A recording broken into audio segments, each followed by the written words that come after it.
What do you remember from orientation and what did you enjoy most? What I remember from orientation was the punctuality actually, because we had to get there on time. When we get here, the welcoming from the students and even lecturers was very nice. The challenge that was given to us, that we are supposed to choose a problem in Africa and then develop a solution to that problem. For me, I had never seen a tall building. And coming to University of Embu, there are so many tall buildings. It was online, so there wasn't much interaction. It was during COVID-19, and the most vivid thing is that we were wearing masks. How to manage some stuff, maybe with the electricity, with the water. The biggest thing I remember from orientation was campus tour, because that was the time that I got to meet a lot of people that I interacted with over the course of the rest of the orientation. The first time I met Anne, we met in the orientation, right? Yeah. And you were in that black dress. Yeah, that I love most. So I was a bit nervous. It's somehow weird that one university you have college, you have faculty, you have school. So they taught us everything that's brought about all those things. The sports events, they had an event for the new students to engage in sports to see who is good for what. And in my orientation, I managed to get a lot of spontaneous friendships.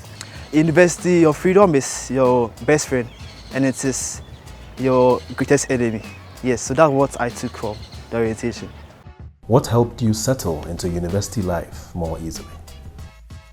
What helped me settle in the university life more easily was having to watch football with my friends. Interactions with friends. Some people, they don't smile, so my friends. What helped me to settle down in school has to be my friendships. I found a lovely and a friendly environment. Support programs that were organized occasionally by the school. Everybody was assigned to a buddy. So even if you don't know anybody, even if through the orientation you didn't really make friends, everybody still had a buddy. Even before coming onto campus here, I was getting in touch with the continuing students. The seniors were very helpful. My roommates were all second-year students, so they had already been here for a year. I think talking with them and getting to know from their experiences really helped. Which non-academic department did you interact with? What did you do? The department I interacted with non-academically is a sports directory. It's drama and playing. The SNE department, they helped with my housing and made sure like I settled down very nicely into a room I was comfortable with. The department of peer counselors. I am a trade peer counselor. SRC organized some program which taught us about how to go on LinkedIn and work on your LinkedIn profile and all that. I was fortunate to join a program called DDCAP, which is building digital capacity. I've interacted with the career services department and that was in relation to getting internships. What is your favorite campus tradition? The fact that here in the business school, like Mondays, we have an official dressing code, like you should wear something formal. Being a law student, I enjoyed these courtroom simulations. Favorite campus tradition, you and I know that will be Pent whole week and the other whole weeks. At that point, nobody cares about GPA again. So we have a Thanksgiving ceremony that takes place each and every academic year. My favorite campus tradition is the Wellness Wednesday. My favorite campus tradition, this school always conduct a cultural festival. My favorite campus tradition is ASC Week, specifically Crazy Day. Well, that's the day that we can choose not to be students and fool around without consequences. My favorite campus tradition is a free food at night. So basically, every now and then, they would send an email that there's free food at the student hangout and we'd all just rush there to go and get a snack while you're sitting. It's a really nice break from. Favorite campus tradition? Casford Mora. My mother sent me to school. What would you miss the most about university when you leave? What I would miss most when I leave university is my friends. Competing with other universities in drama, that is acting. The way the place is hot, their lectures It's not easy. 6:30 class, 8:30 p.m. class. The people in the university. I'm going to miss being part of the university choir. Definitely my allowance. Interaction with students. Here I have political friends. Free Wi-Fi, I get to enjoy. I don't use my money to buy airtime. Actually, timetable. I think when I leave university, I wouldn't have that safe net to just experiment and take a lot of risks. I'll miss the pressure in a way that you going to 6:30 class and writing quizzes and stuff and assignments. That's what I will really miss. So, Samuel, the student council president at Ashesi University, also a senior student. But then, my role here today is to share with you a brief journey of my Ashesi experience, right? But it won't be complete and fair if I don't do one or two things. So permit me to say that thank you to everybody who was here. I would like to express my deepest honor and sincerest gratitude to all guests present, all faculty and staff that has made this program a possibility, to the schools represented here, the countries represented here, and more so the Education Collaborative team. They've done an amazing job putting such a hallmark of an event that I believe a few years down the line will be referred to back as where many things or ideas or changes in the higher education were birthed. Now, a little over 2 years ago, approximately 3 years ago, preaching myself on this platform, speaking in front of you all, was nothing but an impossible dream. Yeah. Here's why. I was just about graduating high school, and with so much ambition to become somebody that my environment never would have permitted me to become. And what's that? What's that environment? I was born into a family of 11, where I was the 10th child, to a peasant farmer of a father, where asking for anything aside food was not easy. At least you had the food, so every other thing aside food was quite a task. And then there's this guy who is sitting there saying that I'm going to finish school, I'm going to go to university, and I'm going to become an IT consultant, then I'll become an entrepreneur, then I'll become a public speaker, and a self-help coach. Isn't that dreaming? Right? So it was classically impossible for a person like my kind to see myself here today, or my environment didn't make that look like a possibility. But here I am, thanks to Ashesi University. Obviously, part of the many things that could have made that dream an impossibility were my financial constraints. However, you can attest with me that with such an environment, the only options were either become a teacher or a nurse in the hospital. Imagine me being a nurse. I can't see myself doing that. But that's a great occupation. It just was not something I want to do. But out of constraints, that's what I would have been doing right now, instead of standing here and trying to make you smile. Right? So, of course, in the midst of what I considered hopeless hope, because I just knew I was going to go to university. So it was hope that was hopeless. I bumped into my colleague, friend from junior high school, who told me about this university somewhere where they grant hundreds of thousands of dollars, not cedis, I said dollars, to people just to come and study and equip themselves with certain kind of values and become continental, national, global solution providers. And I'm like, really? It can't be true, because for no reason you just look at me, you believe me, and you say, okay, come and do this thing for free. And all I have to do is to change my environment and be somebody good. When I told my family this, they thought it was a scam. And so I applied to Ashesi University without anybody in my house knowing. Until the 9th, I got my admission email. So I walked home and I said, hi mom, I've just been admitted to university for free. And she looked at me and she said, stop joking, come another time when you're serious. I'm like, I got admitted, I just invested for free. She's like, no, it's not possible. I said, okay, there's only one way to find out. That's to show up and see whether I'll be sacked from the university. And I did. Right when I started the campus, the first day of school, even till date, I was greeted with so much warmth, right from the reception to my dormitory, in the hallways, and even in the classroom. The environment I was exposed to conditioned me for something greater. It was the beginning of what I would now call hopeful hope. Because this time around, I could see there was a possibility in this environment, not just in the people, but just the green lawns giving you inspiration when you're walking to class, right? And that's how my Ashesi journey began.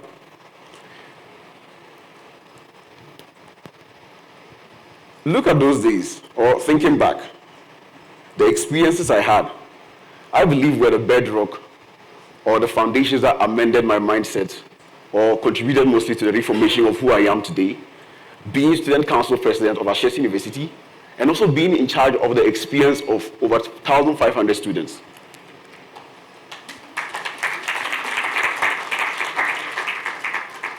Without that, I don't think this day would have been possible. And I believe every student, no matter where they are, wherever they find themselves, they need such an environment. And I'm sure that's why we are here.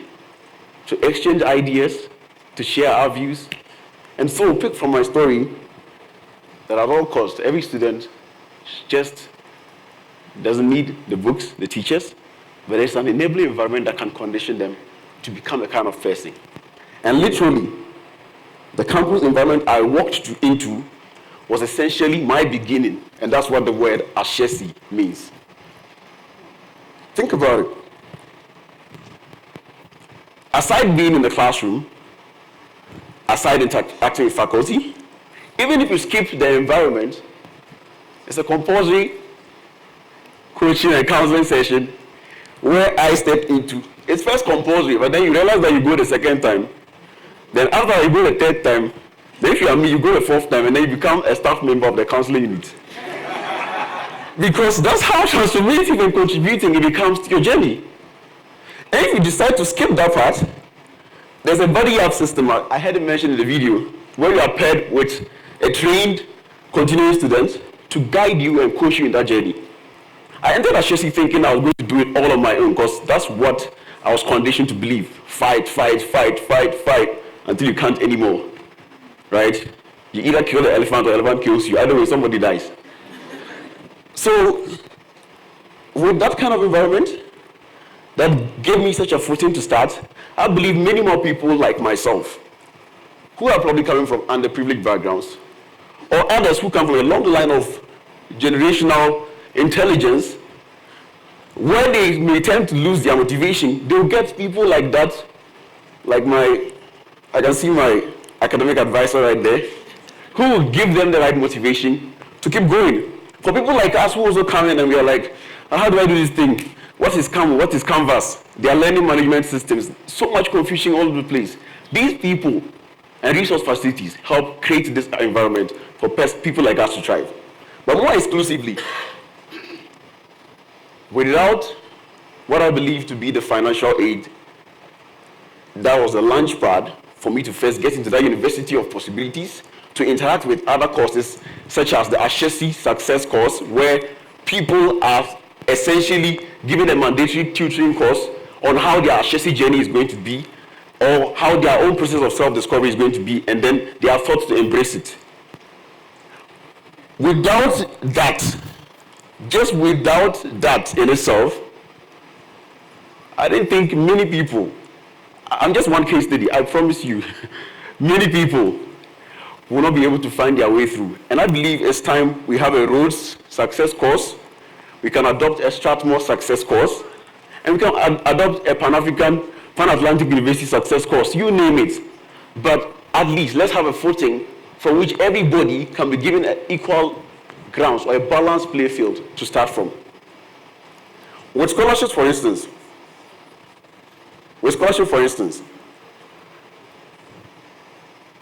there was no way, like I can tell you for a fact, like for free, or I should charge you.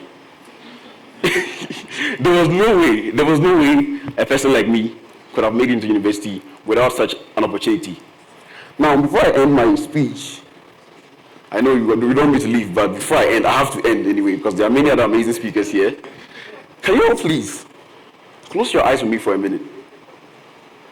And imagine a country like Ghana, where only 2 out of every 10 students continue their education after secondary school. And the remaining 8, regardless of the dreams they had, the global businesses they hope to build, the world inventions they meant to bring to life, and the solutions they meant to contribute to, they are told by their environment that this is not for you. It's too fake. Be realistic. You are too ambitious. And just like that, they slip through. What kind of countries are we going to build if the dreams of young people are going to continuously be stifled and shattered? What kind of generation will emerge if ambition is suffocated by an environment and their light is dimmed? And if young people stop searching for what true cause that they are supposed to walk in this life, what kind of future will we have? But the truth is, or the question is it really true that these people are not meant for such kind of lifestyles? Is it really true that they don't deserve that kind of environment? Is it really true that this is out of their reach and it is not meant for them or they are too ambitious? Of course not. And if you need proof that it is not true, that these people don't deserve this, I am your living proof.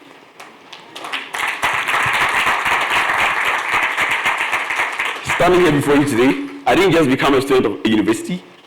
I became the student council president of the most prestigious university in Africa. I'm just saying, like, that's the fact. Yeah.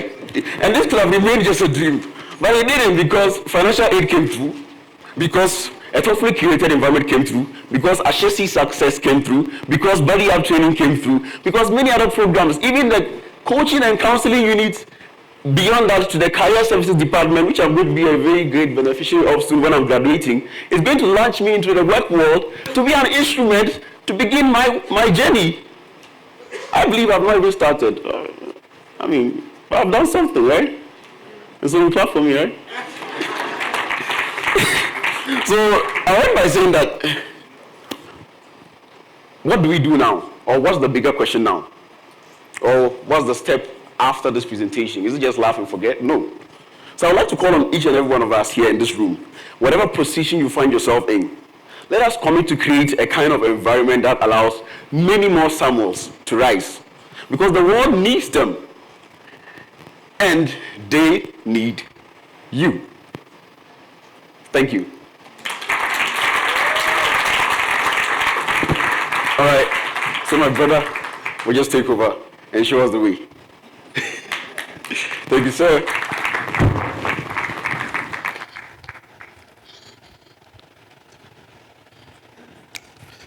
All right. Good afternoon, everyone. How is everybody doing? For the people who've traveled all the way to Kigali, how is Kigali? I hope you're coming back. All right, good. So my name is Frank Chimenyi. I am a final year student leader at Kepler College, one of the prestigious universities, not only here in Rwanda, but also across the continent. Yes.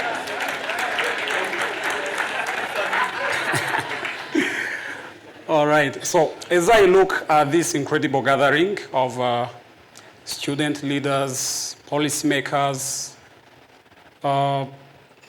educators, and several other distinguished stakeholders, I'm reminded of the immense potential that sits in this room, the potential to transform our continent through skilled human capital.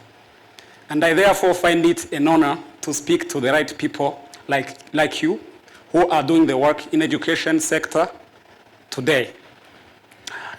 I will tell you a little bit about what being at Kepler as a student looks like. But before that, I want to start back a little bit when I was still in high school. In my final year, when I was in high school, my teacher suggested a couple of universities that we could consider attending after graduating from high school. and one of them was Kepler.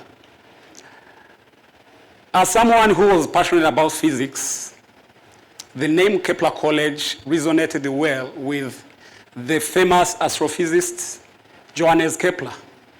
Those of you, let me see those who did physics. All right, good. So those of you here today who might have done physics might have dealt with his groundbreaking laws of planetary motions. So I suppose that Kepler was a hub of scientific discoveries where you could go to delve into the stars of cosmos.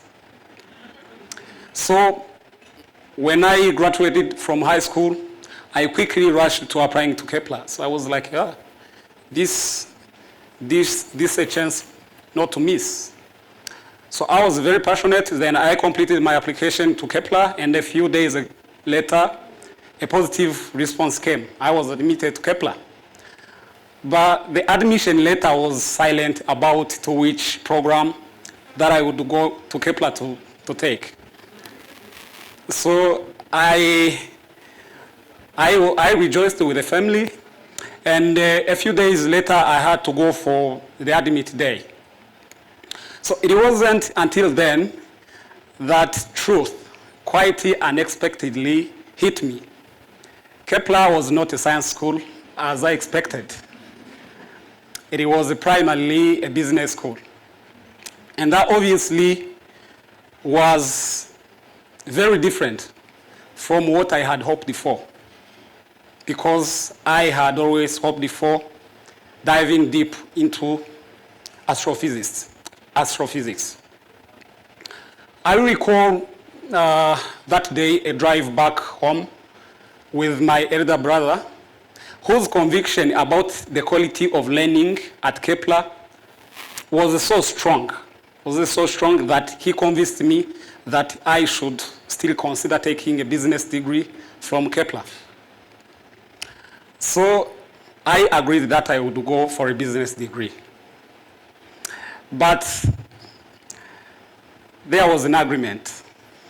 I had to go doing business degree, and later on go back in another university, still do a science degree. That was the agreement. So when I eventually arrived at Kepler, I was met with a foundation program. And that is a mix of exposure to digital technologies, learning courses so intensively designed to foster critical entrepreneurial thinking, holistic health support, built on the understanding that real learning truly takes place when well-being is prioritized, and most importantly,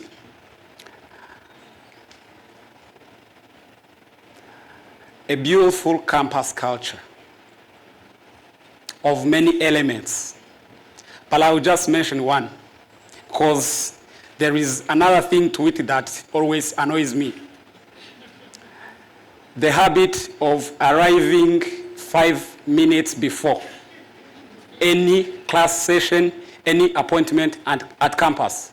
And that opposes the popular negative narrative that we are never on time. So as I went through the program was good, and it was not just about learning. It was about unlocking real networking opportunities and forging meaningful connections that stretched beyond our classes. Within just 1 month at Kepler, you remember the agreement that I had with my brother. I had changed my mind. Just 1 month at Kepler, I had already decided that I'm going to do just a business degree. After having seen that, being at Kepler, it was all I needed to succeed. Just as long as I was committed to take the path and follow along. So within 1 month at Kepler, you could wonder what happened for you to actually change your mind. 1 month at Kepler, I had already visited the Rwandan national television. you know, our context for someone, I don't know maybe whether it is the same thing that applies in Uganda, Kenya, Ghana, or anywhere else. But as a young person growing up, seeing someone speaking on the TV, there is always a wonder as to how can I actually be at that place? So within 1 month at Kepler, I visited the Rwandan National Television, and I also visited Rwandan National Police Headquarters. But I was not going to be trained to become a police officer. But then what I'm trying to say here is that visiting such places allowed me to explore different opportunities that led into different career paths that I would venturing out of sciences. So for the 10 months that we spend in the foundational program now at Kepler, it lasts for about 10 months. We are equipped with the resources and the guidance that we need to make the right and informed choices about academic majors. And you know, in many cases, such decisions do shape the rest of our career paths that we'll be following along even after graduating. At Kepler, whether in the foundational program or as you go on, we do not just learn. We do not just learn. We learn how to learn. We do not just learn, we learn how to learn. We do not simply learn to do. We learn by doing, making practice an integral part of every course that we take. And not just any practice, but practice that brings real solutions to our community's problems. And as I conclude, that is what I want to challenge with every one of us here today.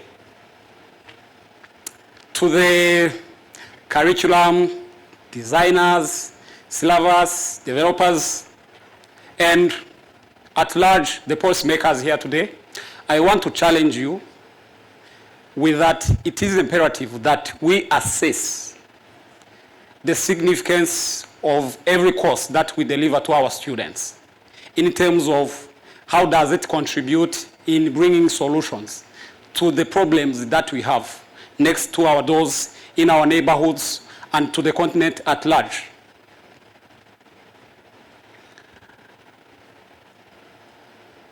I want you just to look around. Here we have LD screen, have chairs, we have the roof, we have bulbs. You can just look anywhere. I'm sure when you look, you can actually even look to your cloth, at your cloth. I'm sure wherever you're looking, you're seeing something. I'll be here if anyone tells me that of anything that you see here, we do not have the things in terms of natural resources as Africa that we need to manufacture them. Be it the LED screens, the bulbs, we've got a lot of natural minerals. But then the question remains, what is keeping Africa down? Let's reflect on that. I'm not going to say that I've got a perfect answer as a student, but I believe part of the solution is going to be education. If we need to manufacture the LED screens, we need to educate people how to do that. And that brings me to the point that for too long, we've been told that education is defined by changes in behavior. For the people doing pedagogy, I'm here to challenge you and argue that that should not be the sole metric that we need in African education. Our education should not be defined by the changes in behavior. Changes in behavior can be as simple as changing gender. But then, I am here to say that the education that we need should be assessed by the level of the impact it brings to our lives. The education that we need should be measured by the progress that it contributes to our continent. For long, literacy has been the mere definition of African education. Literacy. What is photosynthesis?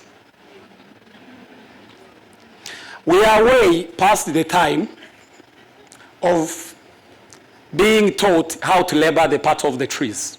You've got a number of trees, forests, big forests. It is time we need to teach our African youth to plant trees and extract their remedies for internal industrial use in Africa, whether for medical purposes, whether for beauty, or any other reason. And the question is not whether we will achieve that. The question is whether we are willing to keep taking one step at a time. We've already started. Thank you very much. Merci beaucoup. Asante sana. Murakoze cyane. My sister. Oh wait, there's a... Molweni, Dumelang, Sanbonani, good afternoon. All protocols observed. My name is Liabona Ngumani, and I'm proudly South African, as you've heard from my greeting. And I am a master's candidate and a student at the Rhodes University. I would say that ever since I was a child, I had big dreams. I had big dreams to change things in my country that I didn't even understand were a problem at the time. And luckily, I got to go to Victoria Girls High School, where I became the head girl. So at VG, they instilled in us these three values: passion, excellence, and integrity. And I've stayed with those values up until the woman I am right now is because of those three values. That moment instilled in me a deep confidence that I'm a leader, even when others see it in me and I haven't recognized it within myself. As I said, I'm from Rhodes University.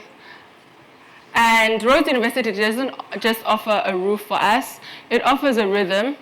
It's one of the most vibrant rhythms, I would say, in Eastern Cape, where we have sports and societies, and we have over 50 sports clubs and over 50 societies and over 40 sports clubs. You can find your family, whether it's within debating, Zulu society, or even rugby. These student-led communities are what brings campus to life when classes end. So during orientation week, our student government hosts a showcase where cultural societies and sports clubs come together to showcase to the first years what it is that they've got to offer. And first years get to choose that. It's a fun, loud time. We have fun, we play a lot of music, but it's also a reminder that belonging isn't just found, it's built. And speaking of belonging, one of my favorite events during orientation week is the International Extravaganza.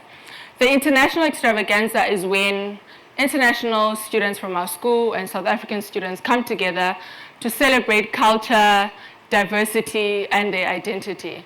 It's when they venture from being foreigners to each other, but becoming neighbors and co-creators in a university experience. But my first year at Rhodes was largely characterized by COVID, by online learning, because it was during COVID. I missed out on the orientation week, sadly, the very program that's designed to welcome first years into university. But 3 years later, I got the opportunity to actually plan orientation week myself as the Student Representative Council Project Manager, as you can see over there in the outgoing year. So imagine that I designed something that I've never experienced myself. But I'm here to say perhaps that's what leadership is about. It's about setting a better tone for others, even when you hadn't experienced it yourself. As fate would have it, I got to set the tone for the 2024's incoming class, their first impression, their first memories, and most importantly, their first home away from home. And that's what I want to talk about today, the university as a home. I come from a good home. My parents are very loving, supportive, and they created a space in which I can make mistakes, learn from them, and grow. Every freedom that they've given me came with a responsibility. They reminded me that always that they were not raising me just for themselves, for their own benefit, or for my immediate family, but for the society at large. And as a young adult, they trusted me to make certain decisions about my future, but they were also to guide me when I lost my way. In many ways, students arrive on university campuses, and these university campuses become their homes. Through Rhodes University, I saw that when management treats students as young adults in a new home, instead of children that are in need of discipline, unimaginable things can happen. Here's an example. Rhodes is a home to a large portion of our student body, but it's filled with very old infrastructure, and we have maintenance issues that are ongoing, that have been ongoing for years. And this is because Rhodes is 120 years old, so you can imagine the buildings are broken down.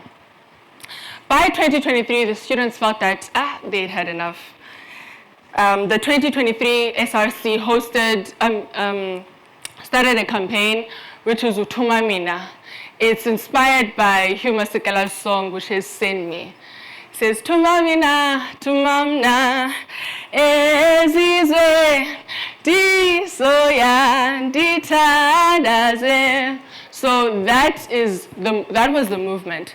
Students began acting as the university's ears and eyes. They tracked unresolved issues, they reported them, and they helped to ensure that maintenance issues were being solved at a faster rate.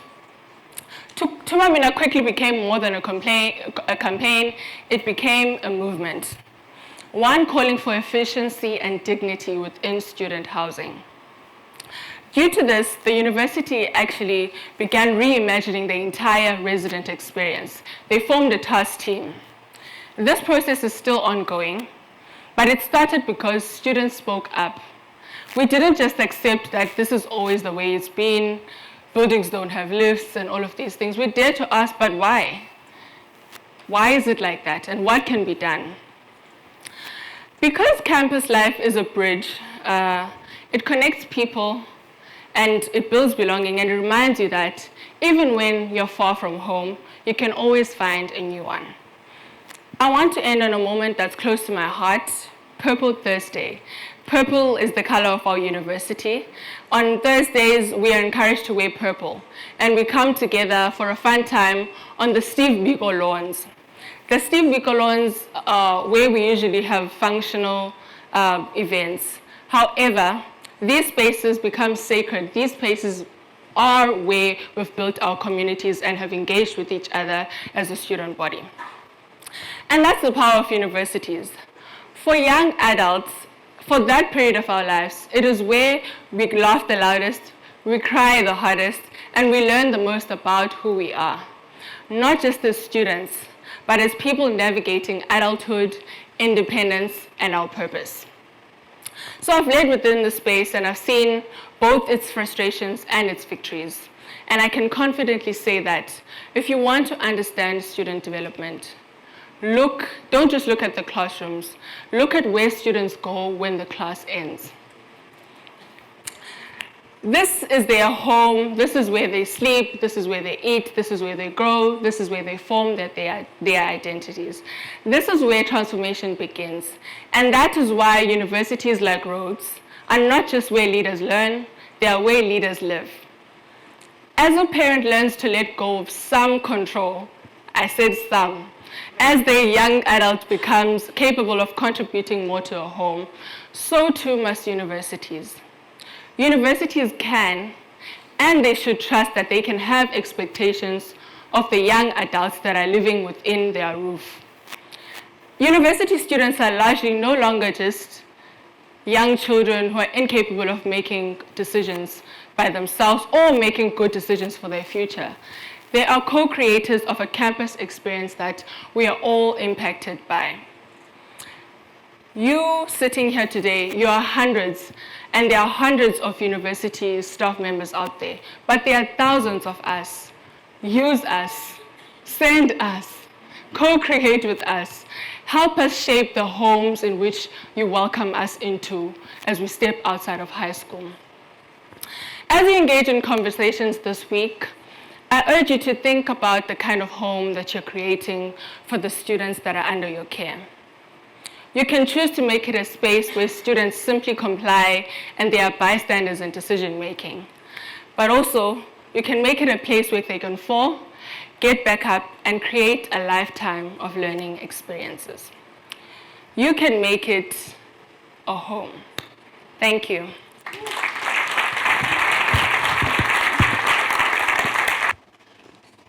Thank you so much. First of all, I need to clarify a bit of stuff.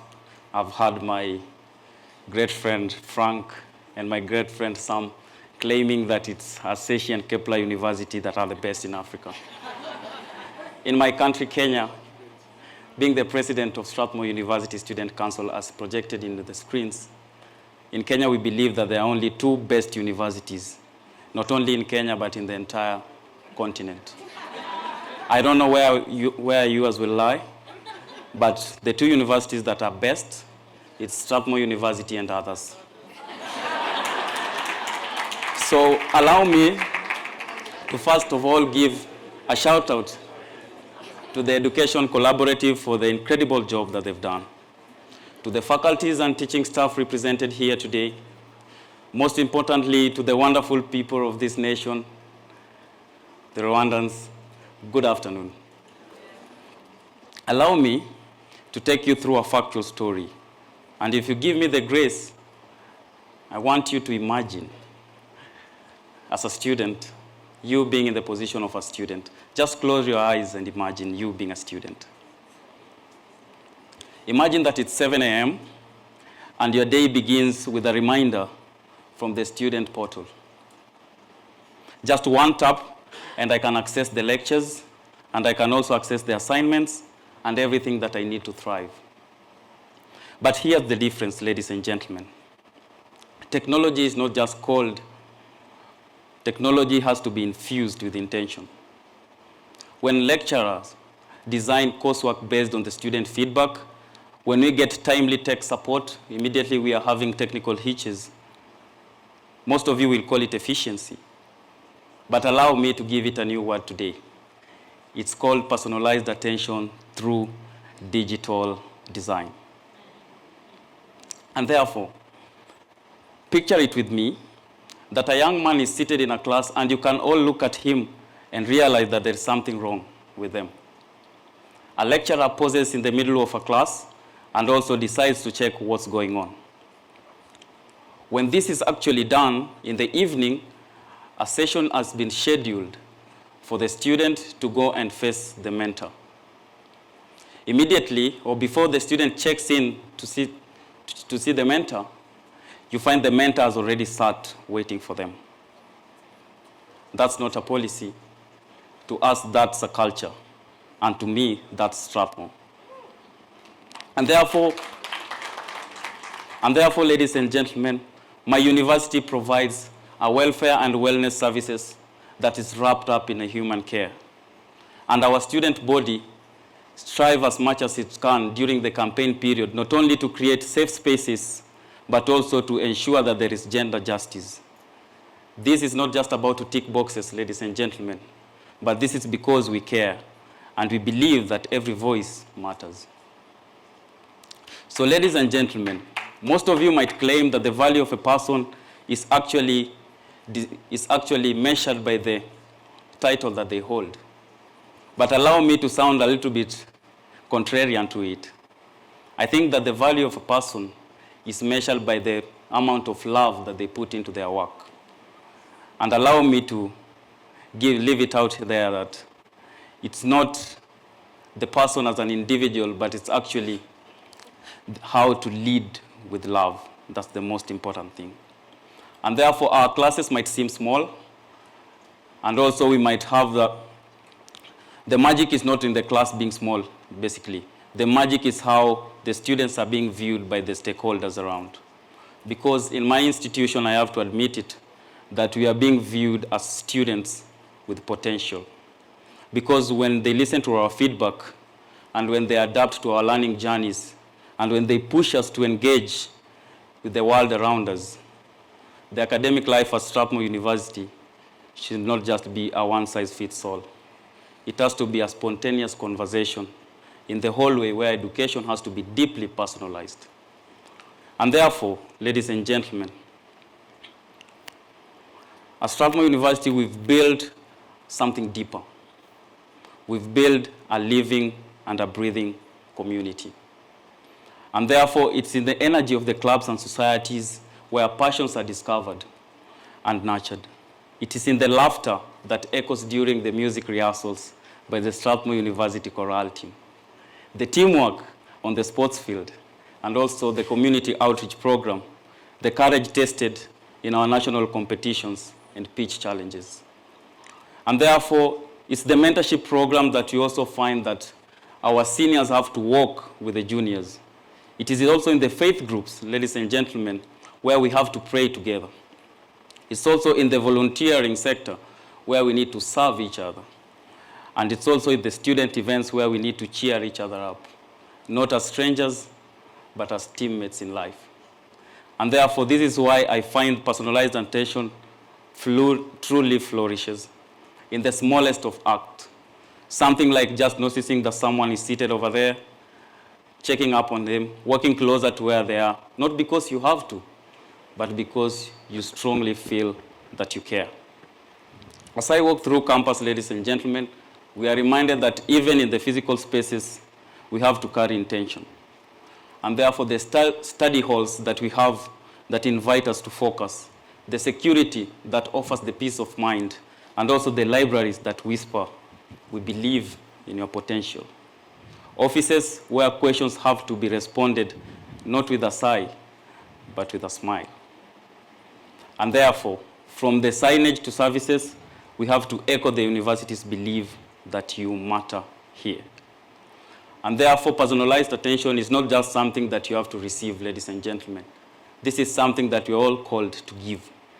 To pause and really look at the friend, to listen to what they want to tell you, to reply to the email with empathy, and to also offer something expecting nothing in return. Recently, 2 weeks ago, I was challenged to take a digital fast. Of the many tests brought on board, ladies and gentlemen, that's the most difficult test that I've come across. I kid you not. But it's a tough thing, yes. But I also have to admit, and I'll be honest with you, that I had to do it. And it's in the quiet place that I found my presence. And it's in my presence that I rediscovered my connection.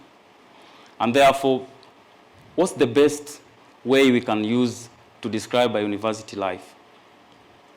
Some of you might take pride in having the strongest Wi-Fi connection. Some of you might take pride in having the strongest physical structures that we have. But to me, I think the most important resource that each and every one of us have are the human resource. It's the people, it's the stakeholders. And therefore, we need to create something powerful with them, which is a community. So here's what I've learned. That at Strathmore University, you not just earn a degree, but you're also taught to be something more. You become more empathetic. You become more aware. You become more human. And I can also invite you, you can become Strathmore. So We are being prepared for life, and this is what actually is bringing out the best around us. But I also truly understand that it doesn't have to bring the best around us, but it also has to bring the best around those who are around you. And therefore, to the fellow leaders present here today, why does this matter? Why does personalized attention really matter? I truly believe that it nurtures individual potential. I truly believe that it fosters meaningful relationships. I truly believe that it builds a human-centered learning approach. It also drives an holistic and development of strength from the individuals. And let us not forget the strong alumni network that it can build that will far outlive when the alumni and people have graduated and left. Let us leave this theme with courage. I urge each and every one of us not only to be people who are being noticed, but let us also be people who listen. Let us also be people who care. Let us just not show up for the sake of it. Let us all show up for each other. On behalf of the speakers that have gone before me, and on behalf of the students that we represent, I want to take this incredible opportunity to thank each and every one of you for being here today. I also want to take this opportunity, most importantly, to thank each and every one of you who immediately walks out of that door. You are going to implement actions that will shape the future conversations of this continent. Ladies and gentlemen, Africa needs more of you. Africa needs more of that from each and every one of us. Thank you so much. Wow. What an edifice of speeches. Amazing. I mean, that's invigorating, right? You could tell they have sunk into their presentations, emotive moments. Yeah, and so what a joy it is to receive from the West, from the East African belt, even from the South, and hear what's happening around student life. As to whether Strathmore is the best in Africa, we'll deal with the guy at the airport. Yeah, we'll make sure the immigration guys have him in. But yeah, we appreciate the work Strathmore is doing as a country, even in Kenya. At this moment, we want to hear one more speaker.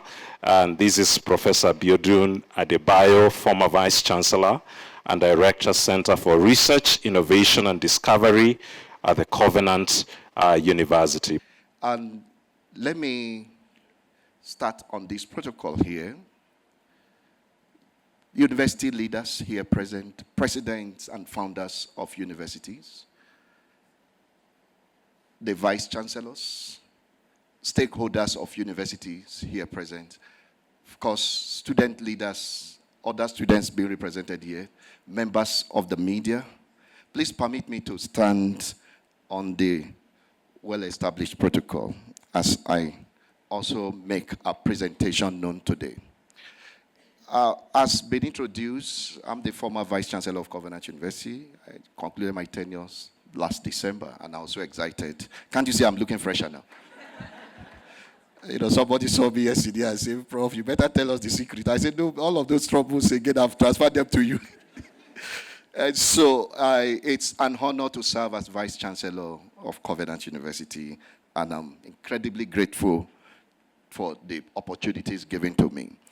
Having said that, I'd like to appreciate the Education Collaborative, whom we have also been partnered now for over 2-3 years now. And we're so excited to play active roles, particularly in research, grantmanship, and the like at the West African Hub. Thank you so much, Education Collaborative, being led by Rose Dodds. You are doing a beautiful job. So today, I'm here to present a study that we conducted in the university. And I'm not the only one. We have a team that we conducted this, and this team made up of sociologists, psychologists, business experts within the university who came together to look at African higher education on student development. How are the institutions defining students. But first, before I go into the details of the study, I'd like to appreciate all of the universities here that participated. Now, if you are part of the university, let's see your hands up. Please clap for them, applaud them, applaud them. And including those ones that we sent emails to that didn't also respond. Also applaud them. But it's an interesting conversation an interesting result that we received, that we feel we need to know what the student development issues and initiatives are. Defining student development practices in African higher institutions. This is just a tip of the whole study. We can't present that under this convening, but at other times we'll be sharing details of that. But we have just tried to present a bit of this study here so that we show some of those emerging insights that we can begin to look at. Here, the big questions that we may begin to ask ourselves is, how are you defining student development in your university? How do you define that? Do you think student development just resides on the academics or with the faculty members? So what is the perspective of the other instrument? From all of these stories from the students today, it's very clear that the academic component is just a component, it's just a unit out of the many things within the university. So I would also take us through the institutional framework, strategies, of course, strategies and metrics for success, for defining success, and the roles of stakeholders in student development. And of course, what are the best practices that we have observed from these studies across the universities that participated in this? Then what are the gaps and also the challenges, and we will draw conclusion from there. But as a way of looking at the conceptual framework, of course, we look at institutional strategies on how the institutions were building, what strategies were they adopting. And we also look at, the stakeholders involved, the institutions being represented, of course, the private, the public institutions. And we look at other exigencies like environmental factors, the ambience, the institutional governance, and the council, the boards. How do they also respond to that? And we also look at the outcomes. And all of these constitute our conceptual framework. Ladies and gentlemen, and dear participants at this 2025 June convening, this is the study. I'd like to mention here that we had 12 countries that participated in the study and drawn from 30 universities. And you can see the map of the university here, of Africa here. We had 256 in all that participated. And we can see here that West African is taking over the whole place here. And of course, North Africa, 10 participants, and 2 from Southern Africa, and Central African, 3, and 14 participants were drawn from East Africa here. And I'm sure by the time we look at the next phase, everyone may want to also participate, and we'll have more participants. I can't tell you more results here. But let me mention here that the methodology we adopted a mixed approach method, and we did a survey. Of course, the quantitative and the qualitative studies were done. In the quantitative, we used structured interview questions, and qualitative focus group study was done. And this study it took about 3 months for us to conclude, and ahead of this June convening. And we are so excited, and the privilege given to us here. That again, we have 78% of participants drawn from private universities, as I mentioned, and 22% from public universities. And this basically because we sent messages to public universities and only very few responded back. And that's why we were not able to. And for those who also responded, some said we will participate, and they never did. And so that's why public universities appear very few, and the private universities responded, and institutions actually responded very fast. As can seen from the figure here, we have 36% of participants drawn from the student leaders. Can't you see it's a balanced report here? Come on, put your hands together for the student leaders here who participated. It was such an exciting moment, hearing our students equally making that great presentation.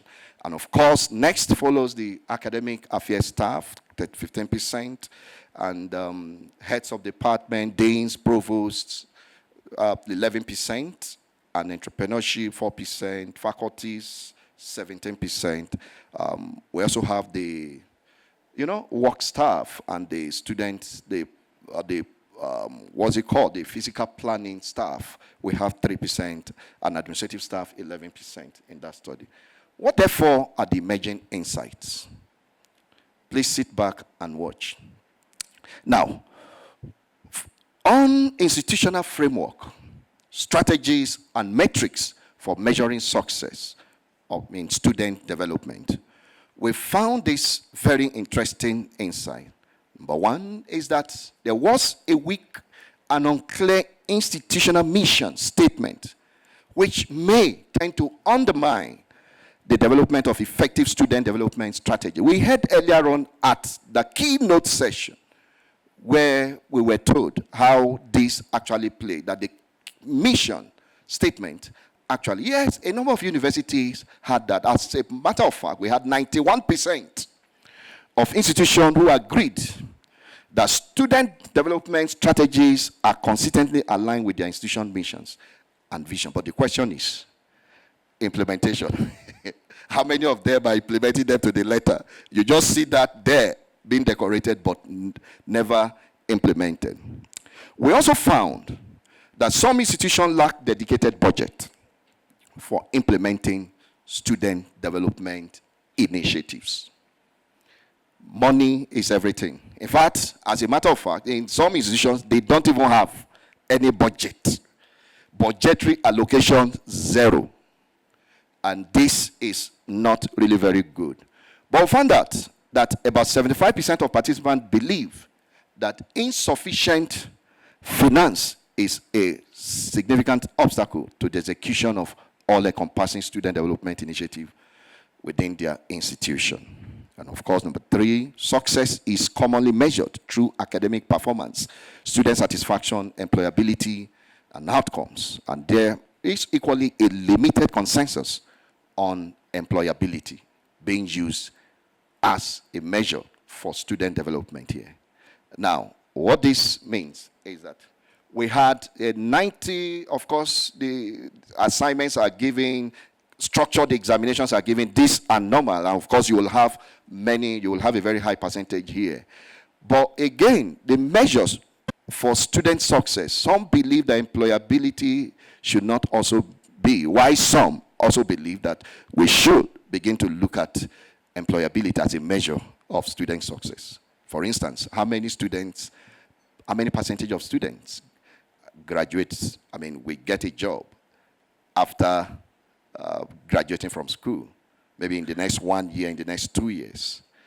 So those were the insights that we actually drew from that study.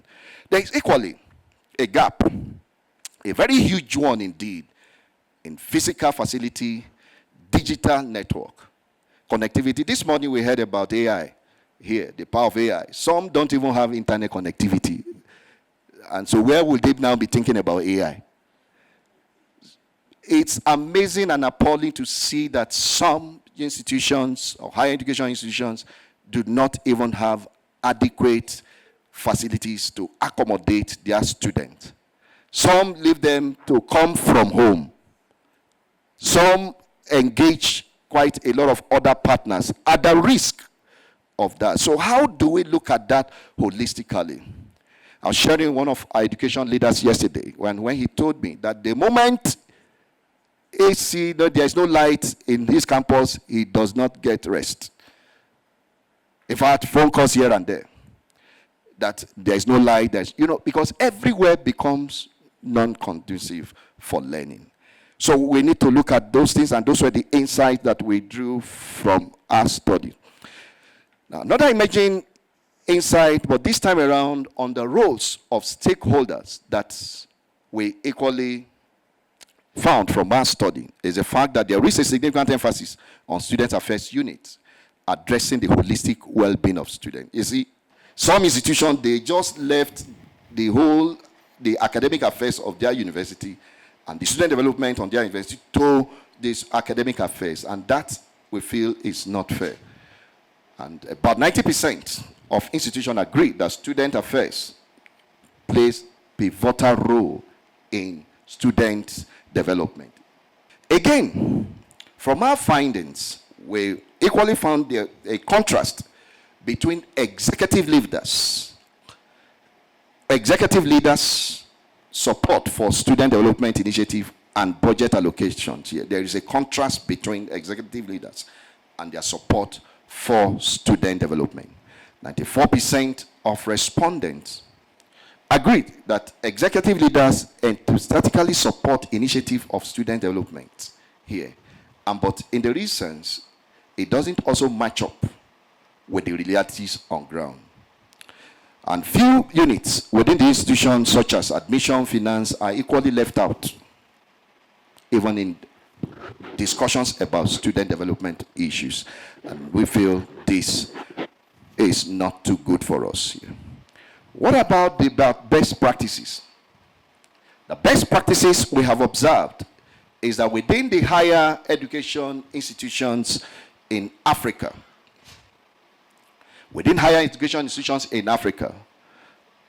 they provide mentorship and support to students. That is, we found out that most schools have other programs that they engage in. Some have academic advising, faculty members are part of the academic advising process without also having an academic affair unit responsibly ceding that to him. And that takes place from the first year until they graduate in some universities. And community engagement initiative of leadership and mental health support are very critical in student effort. Yes, a number of those, there are a number of the institutions that we observe have engaged in community development initiatives, and this is very good. And that's what we call the corporate social responsibility. They have embedded them even inside their curriculum, and which is quite commendable. But it's interesting again, we still talk about budget, deliberate budgets, and should need to be put in place to support student development services. Budget is critical. There's no amount of money that you have that will ever be enough. Even when it is not enough, you've given them more, they will keep asking for more. Again, socioeconomic issues. And lastly, an institution strategy should align with institution's mission. And the mission statement that do not reflect the core mandate of the institution should be considered being updated. Yes, we are saying here that the best practice, yes, we have it there. We have institutions embedded. Let's walk the talk. Let's walk what is implemented. Let's implement them. And if they are dated, there is nothing stopping us from revising them and reviewing them in our strategic document. Next is, what are the gaps that we have identified in this study? Well, it may interest us to know that faculty members, we have identified that alignment of student development initiative with diverse needs of students remains a persistent challenge. What are we talking about? Sometimes you could have, some of the students we actually interviewed said to us, the programs are even so many in the universities that we don't even know which one to go to. Diverse need. Some of them are not even meeting up with my own expectation. So what do you do from here? So again, cross-departmental collaboration is equally a major challenge here. We equally had some of the student affairs staff whom we interviewed and said to us, now, you see, we normally use emails to send mails to students, but we've discovered that they don't even respond. And now, because they are now in the social media age. So what we now did was to now begin to use social media handles, Telegram, WhatsApp, and all of that, put them in those groups, and that they respond faster when it comes to that. So stakeholders define roles, and that can sometimes limit cross-departmental collaboration in advancing student development. The situation whereby there are issues, programs running across programs, and students, classes, students need to meet up with their regular percentage of class attendance before they attend, before they can be admissible for examinations. So how? And there's a program, a career talk, a mental wellness talk that has also been arranged for the students. How does that actually fit in? Then again, limited resources is equally a major issue here and continue to become a barrier. So let's begin to look at that. As we look at the study here, we look at some of the limitations that actually prevented us from here. And some of them, I think I've mentioned them in passing. And one of it is limited time. Time was a major issue. 3 months to conclude this work here. And the research was conducted within a limited time frame because we just have to get to present something here and get you to feel what the institutions are saying. The 30 institutions that we have interviewed, what are they saying? And so next is the institutions and stakeholder representation. From the statistics earlier shown, it would also, you will notice that we have very few representation from the public. And the public institutions are the ones that have not the highest number of students there. So this we consider as a limitation because over 70% were private, 78% as a matter of fact, and approximately 69% of the institution, participating institution, had limited representation across the key. Say, for instance, we had more student representation here. In fact, 91 of them, to be precise, and represent 36% of the total student. And of course, we also use virtual engagement, which poses a lot of issues. Sometimes internet, there's a disconnect between internet connectivity and, all of those things that we normally hear when we switch to Zoom, or in that the network has issue. But we also equally observed some of those issues here. As I draw my conclusion, I'd like to mention here that African higher education institutions currently there's a greater emphasis on African higher education institutions, particularly with respect to student development here. Student developments, they are not to be pushed aside, but they are the integral part of the student because they help to develop the students in advancing the course of a university. And there also remains a potential challenge, particularly for growth in cross-departmental collaboration to support holistic student development. And of course, institutions must equally look beyond financial constraints and strategically leverage on available resources. There are resources, great resources that we can treasure from. The moment I was telling someone today that it is not money that is the most that we need. There are times where we need to go beyond money. Sometimes the money can be available, and yet you don't even know what to do with it. And higher education must equally prioritize holistic student development and more likely to see improved graduate employability. We'd like again to appreciate everyone for listening. These are researchers that participated in the studies. Thank you so much, everyone. We'll just dive into the Q&As. But thank you very much, Professor Abiodun. This study there are many things that I know would generate questions and comments.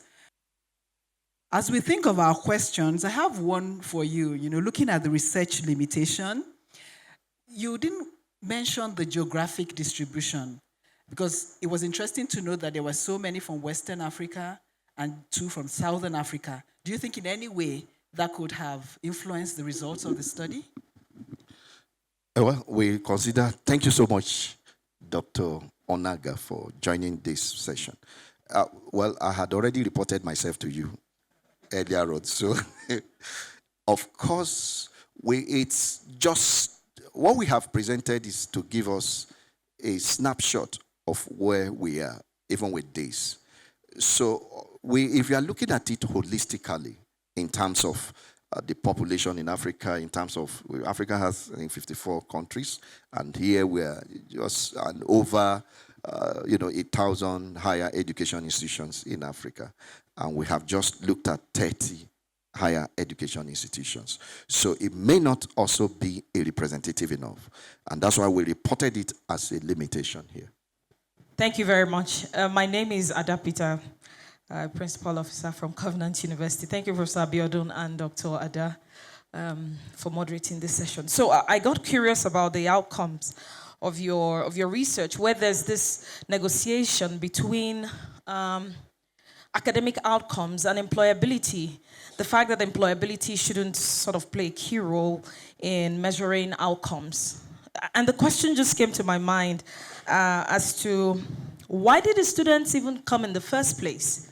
Is actually to get trained, to get jobs, or to be able to fit into the workforce. So my comment really is that I don't think it should be something we should compare as to should we focus on employability or academic outcomes. I think both of them should work together to produce employability. In other words, there's this interconnection. Whatever academic performance you're measuring should be tied to what the industry really wants, because they're not interested in your A's and the B's and the C's. They actually want you to churn out graduates who will be able to fill the workforce. Thank you very much, sir. All right. It was a comment. Thank you so much. Yes. Well, thank you so much for that comment. What we did in the study also was to look at how many of them believe employability.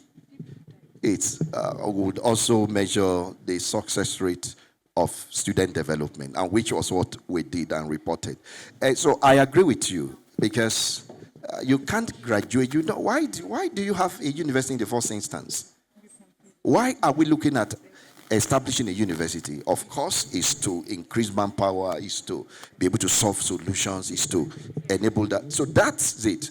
So we are going to be looking at again, it's a passing comment, and this obviously is noted, and we will also see how we can begin to look at that from diverse contexts. Thank you.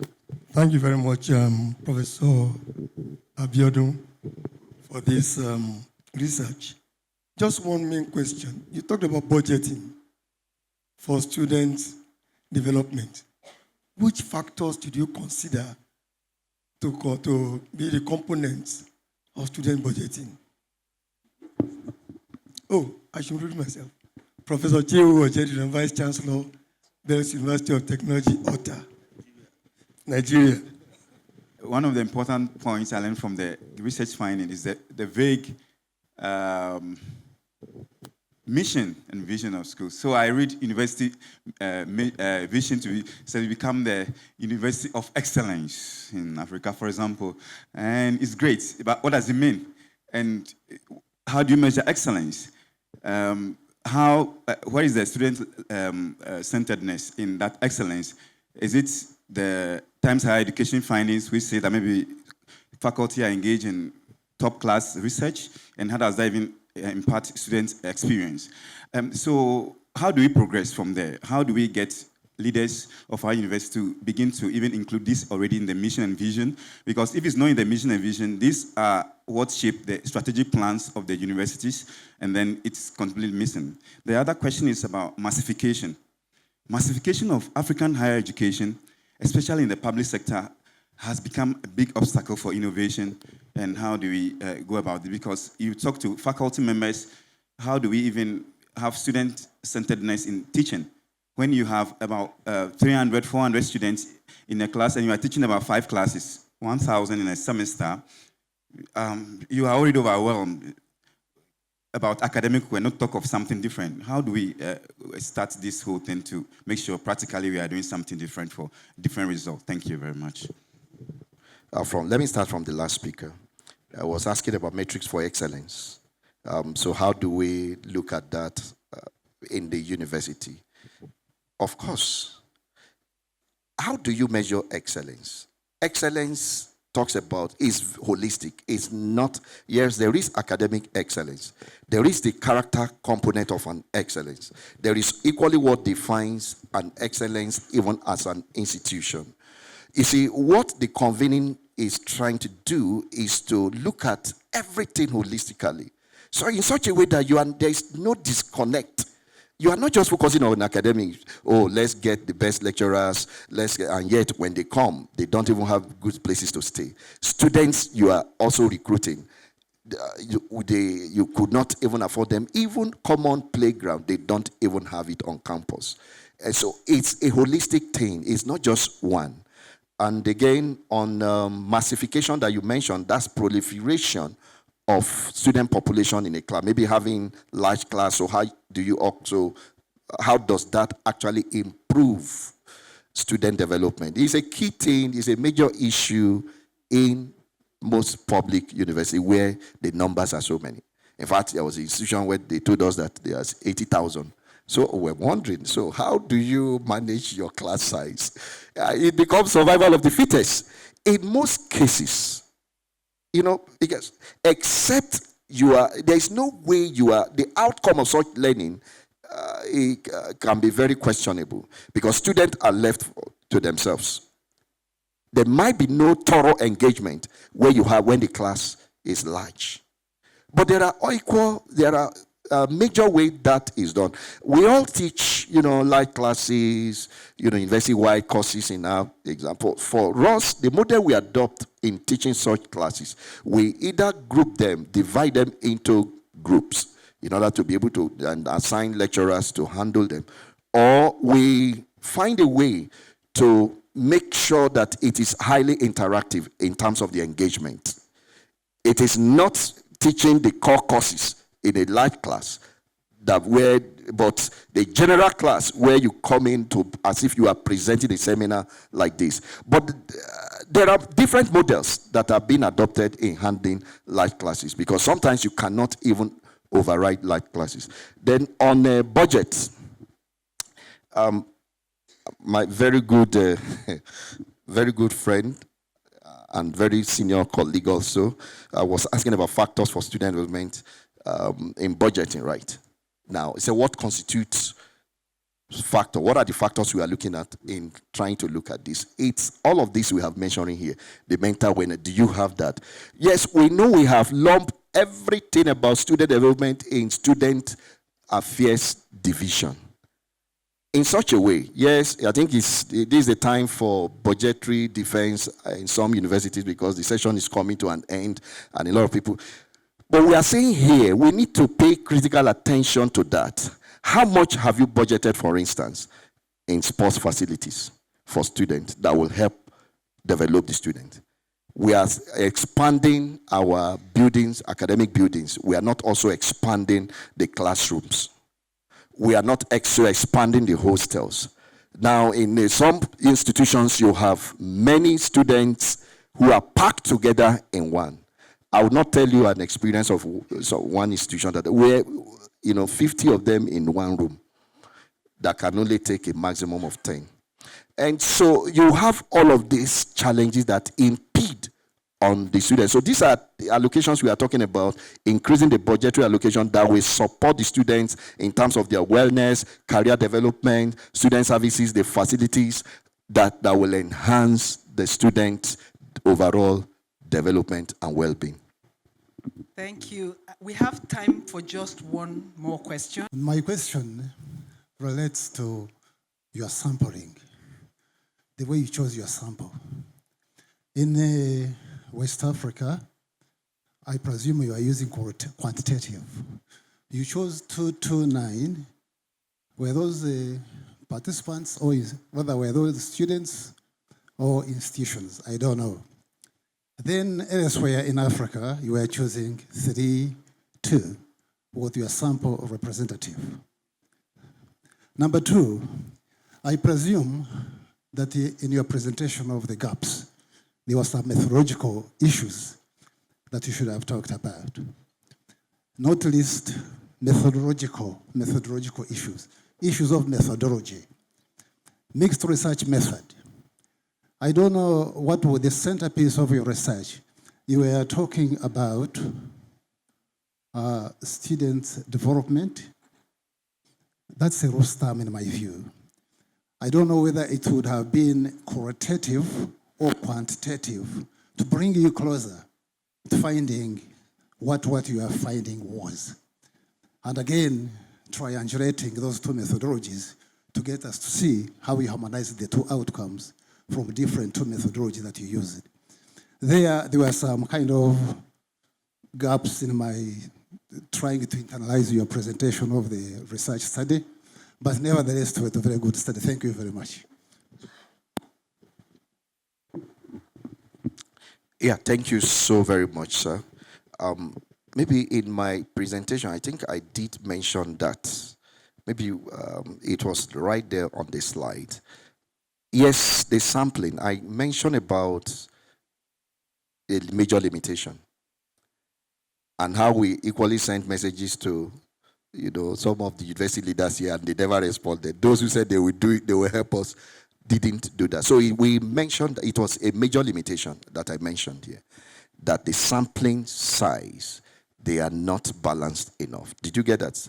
I mentioned that as a major limitation, and because we needed to give us a tip of what is happening across the higher educations, across the region here, it's why we have made this presentation. Again, you mentioned about methodological techniques. I also mentioned about the fact that we use mixed methods, that we use both quantitative methods and qualitative methods, and where we have to use the focus group discussion. And we use structured questionnaire for the quantitative measure in order to get our findings.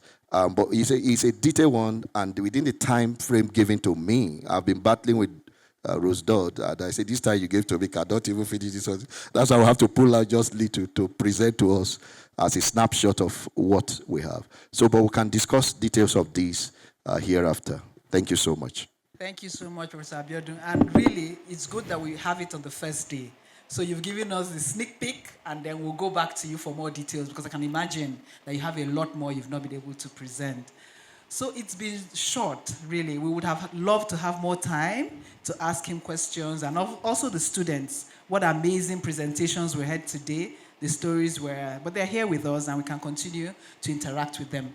Thank you very much for giving me this opportunity, and yes, we'll continue the convening. Bye.